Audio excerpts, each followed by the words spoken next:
Alright everyone, another day, another bit of corporate fucking censorship, this time with regards to Jim, Mr. Metokur, of course we was Metokur. He's been banned off Twitter, that's still down. His Facebook page, I think at least one of them was locked for several days. This was from his Patreon, he posted this. And then on YouTube, his channel went down, but I believe is back now. I'm not sure if he can post, I'm not sure if they removed one strike or two or what they did. Apparently there was some confusion too. This is the weird part. Here's what I hate about YouTube censorship. Is that for a long time it was very transparent. It's like, 3 strikes and you're out. You know, the strikes might not be fair. We might not listen to your appeal, but you know how many strikes you can get before you go down. Apparently with Metokur, his channel went down after only 2 for some reason, and the second one was for spam. So I don't know. I have no fucking clue. Like, how are they policing their content at this point? I don't know, it's Greek to me. That's the real big problem. But we know because he was losing multiple platforms in the same day. Number one thing we know is that this was the result of brigading. Now, some people are primarily focusing on who done it. I'm not going to focus on that because I'm not involved with like the e-drama sort of interpersonal side of YouTuberdom and stuff like that. I try to keep that at least at an arm's length because it can become toxic. Metokur is interested in that more than I am. So I'm going to leave that part alone, but let's stick to what we know. Number one, it's the result of brigading. Otherwise, he wouldn't lose a YouTube account, a Twitter account, and a Facebook page in the same 24-hour period. It's a coordinated attack. It was organized offsite somewhere, probably on some fucking Discord server or whatever. The number two thing that we know is that this is further evidence of what I've said now for some time, which is that these sites need to stop the brigading. What I said, I think it was 2 years ago now, I predicted that because of the new structure of TOS that was coming into force on these sites, because of unaccountable flagging, because of bots and algorithms screwing with things, because of the shitty appeals process that in some sites they don't even have an appeals process really, it would incentivize people to brigade.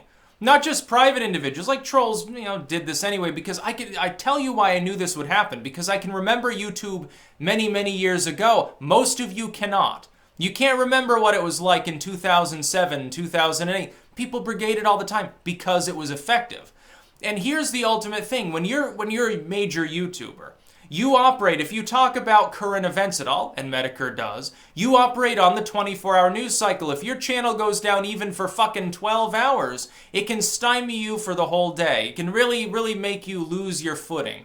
And so that's why brigading is done, because it's effective again. For a long time, YouTube sheltered those of us who have larger fan bases, not just priority creators, which is their new classification for like the Fallons and the Dunhams of the world who can do no wrong in their eyes. They're basically the neoliberal kids, the beautiful people. But also for people who are simply, they're verified and they had large audiences. YouTube for years there gave us the benefit of the doubt.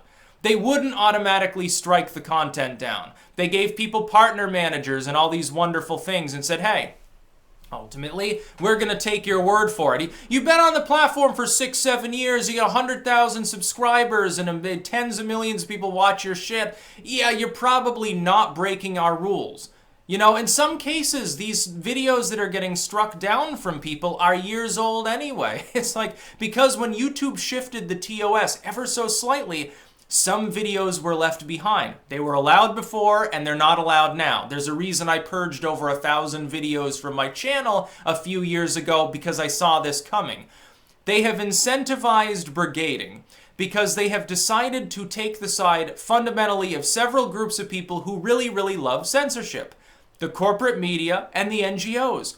They're tired of, the former is tired of competing with people like us. The latter has always had a political stick up its ass about people and is looking for hate and extremism, hoping that it will be there and be found so that it can justify its paychecks. That's what it's about. Horowitz just got restored by MasterCard the other day. They're processing the payments for his group again because he threatened to sue.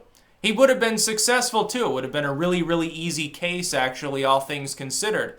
Because thankfully in the internet era, hey, you can prove whether you're a hate-filled individual. Material's all there. Didn't they try to sue Alex Jones for destroying evidence pertinent to the lawsuits that were going on because he got banned by other people? And it was like really funny. It's like, fucking use an archive. Fucking contact the sites. It's all still there. They don't delete anything permanently. So on the surface level, I simply condemn this as censorship. On a deeper level, it's bigger than just Metokur or just InfoWars or just any other individual. I like Metokur's content. I do watch it. I think he's being screwed right now. Fucking YouTube shouldn't have given him strikes. And then they restore his channel. It's like, whoops, yeah, it was a little bit of an accident. Is Twitter going to restore his account? Because it doesn't violate your TOS. Oh, he insulted somebody. Who fucking cares? No, it goes deeper than that, though. It's deeper than any specific individual. It is a systemic issue with the way in which these sites have begun to police content. And it's not just affecting people on the right. Stop with this stupid shit. I even get this from people. I know they're intelligent. I know they're politically aware, and yet they're only fixated because they tend to absorb right-wing content. They don't even see when people on the left are getting screwed. It was like a month ago, Progressive Voice got a fucking video removed for some reason, I think. And this happens all the time. It happens constantly. The problem is that the structure of the policing of these sites lends itself to brigading. Zuckerberg inadvertently confirmed that this was what was happening even with regards to InfoWars. Think about it. If InfoWars with several million fans can be brigaded off most of the internet, what is there to protect you? Nothing. And Metokur, ultimately, he's edgy, yeah, but he doesn't go around and systemically break the rules on these sites. So, you know, it's not tame content. Like, he's more edgy than me, probably. He's more like a Razor Fist, you know, in edgy levels or something. I would say they're roughly comparable. Metokur goes more into the interpersonal side, Razor Fist more into the this game sucks, this movie sucks, and you suck side. So it's very funny stuff. I'm subscribed to both of them. You should, by the way, subscribe to both of them. Here's the thing.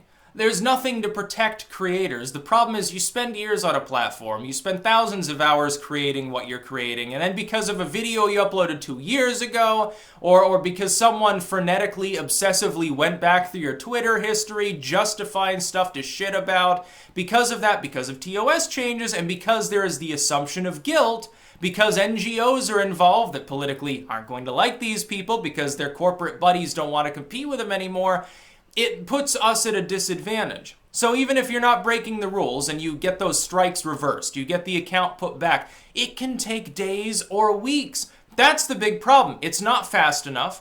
There's no assumption of innocence, and you have encouraged the situation that we are now in where brigaders, they actually succeed, and so they keep doing it. The same groups of people are probably responsible for a lot of this. I personally think that it's shill groups like Share Blue, Media Matters, from People for the American Way. Honestly, I think they're primarily number one responsible for these deplatformings. They're working, I believe, with the corporate media. I think that they're the ones primarily organizing to spread the disinfo, the defamation, the propaganda, and encourage the deplatforming. The NGOs then do the dirty work. And I think, of course, there are little people that are along with them, and then there are the standard trolls that just try to get people deplatformed anyway. But I would encourage Twitter to restore his account. I'm glad his account's back on YouTube, but it's like, does he have any strikes? Like, can he stream right now or anything like that? I don't know. I have to look for an update. And it was obviously coordinated. Like, you lose 3 accounts. No, it wasn't coordinated at all. No brigading here. It's just totally coincidental. Total coincidence. These sites need to take a look at what's happening. They need to understand that their largest creators are being abused. They are being abused by people who primarily do not create content, and they need to restore some semblance of order to dissuade people. Start banning the brigaders instead of banning people for being brigaded. Otherwise, these sites are going to continue to suffer damage. They are going to continue to suffer lower brand loyalty because people who have 6- and 7-figure audiences are constantly complaining about the way you're doing business. I don't care if YouTube, as Razorfist suggests, wants to become the next cable news. That's fine. You want to become more like cable, have 1,000 priority users, and that's YouTube. That's fine. You want to shove the rest of us totally out of the way. But be clear about that fact. And so long as there are independent creators, don't piss us off, because those people, they would use your other services, but they'll cancel those services and not pay you a cent if you keep abusing larger creators. Our audience collectively is considerably larger than all of the streaming programs combined.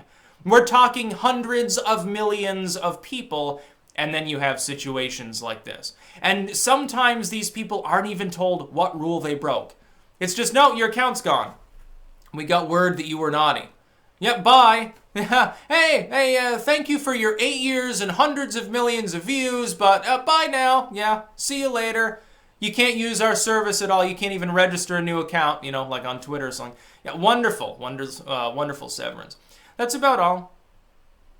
Peace out.